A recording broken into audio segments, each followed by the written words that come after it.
Uh, this is how William Ruto is destroying the future of your children. And by destroying the future of your children, he is destroying the future of this country. Since the introduction of the CBC curriculum, there has been a lot of conversations and debate about how this curriculum will, how these changes will be implemented.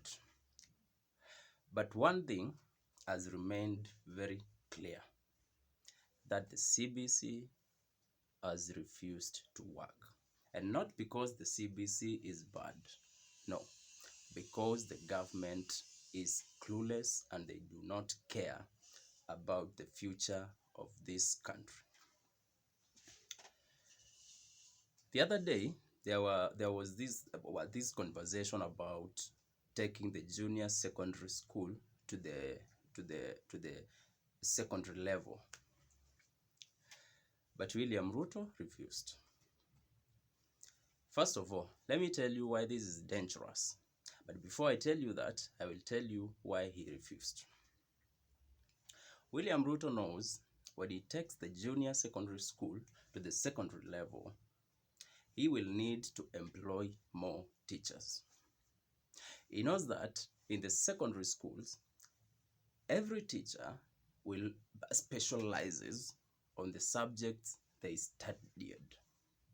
Like if a teacher studied mathematics and whatever, that is what they will teach.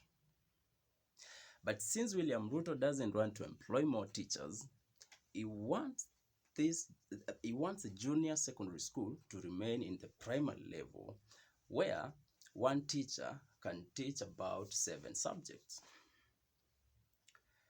Now, under the CBC, this junior secondary school has so many subjects and a little bit different from what the primary level used to learn.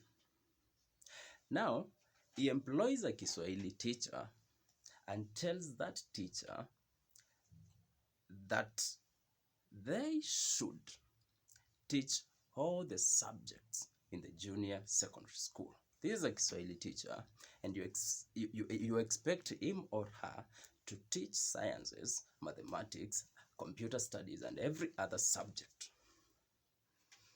What's the end game? The children will be stupid and they will get out of junior secondary school with no tangible knowledge of what they were doing and what they are supposed to do. So William Ruto, because he doesn't want to invest in the education sector, he has decided to destroy it.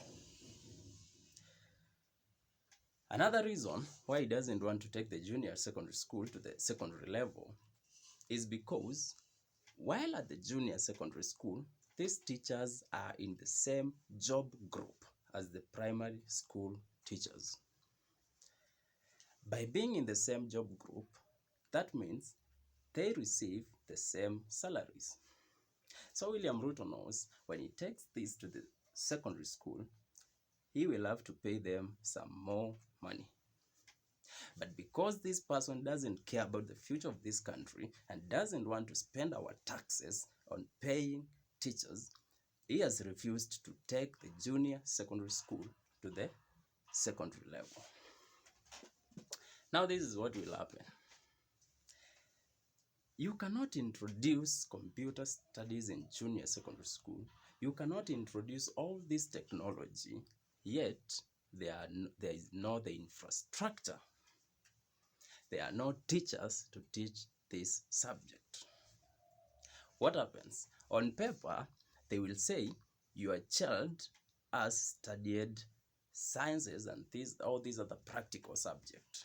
But in reality, this kid will get out of junior secondary school with no knowledge about all those things. What happens? The next generation will be as dumb as the generation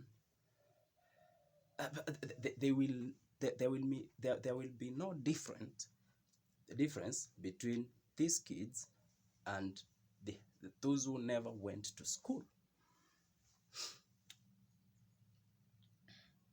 And this is how Africa, and let's focus on Kenya, will continue begging for aid from Western countries, because destroying the education sector means that you have destroyed the future of the country. That means you have destroyed the future generation.